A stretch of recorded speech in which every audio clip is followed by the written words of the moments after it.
சுமார் 20,68,40,000 ரூபாய் பெறுமதியான குஸ்ரக போதைப் பொருள் தொகையை கட்டுநாயக்க விமான நிலையத்தினூடாக கடத்தி செல்ல முயன்ற 2 பெண்கள் 2 ஆண்கள் அடங்கலாக இலங்கை பயணிகள் 4 நேற்று காலை கட்டுநாயக்க பண்டார்நாயக்க விமான நிலைய போதைப் பொருள் தடுப்பு பிரிவினரினால் கைது செய்யப்பட்டுள்ளனர். இவர்கள் இந்த போதைப் பொருள் தொகையை தாய்லாந்து பேங்காக் நகரில் கொள்வனவு செய்து இந்தியாவின் மும்பாய் நகருக்கு கொண்டு சென்றுள்ளனர்.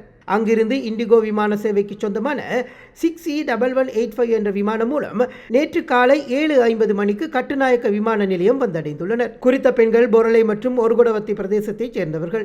ஆண்கள் தெமட்டகொட மற்றும் ஒருகொடவத்தி பிரதேசத்தைச் சேர்ந்தவர்கள். இவர்கள் கொண்டு வந்த பயண பொதிகளில் 20 பொதிகளில் மறைத்து வைக்கப்பட்டிருந்த 20 கிலோ 684 கிராம் குஸ் போதைப் பொருட்கள் வைக்கப்பட்டிருந்தன. விமான நிலைய போலீஸ் போதைப் பொருள் தடுப்பு பிரிவினருக்கு கிடைத்த இரகசிய தகவலின் அடிப்படையில் பிரதி போலீஸ் மா அதிபர் அசோக தர்மசேனவின் ஆலோசனையின் பேரில் இந்த சுற்றி வளைப்பு முன்னெடுக்கப்பட்டது. கைப்பற்றப்பட்ட போதைப் பொருட்களுடன் கைது செய்யப்பட்ட 4 பயணிகளும் நீர்கொழும்பு நீதவான் நீதிமன்றத்தில் ஆஜர்படுத்தப்பட்டுள்ளனர். மேலதிக செய்திகளுக்காக எமது யூடியூப் தளத்தை சப்ஸ்கிரைப் செய்யுங்கள்.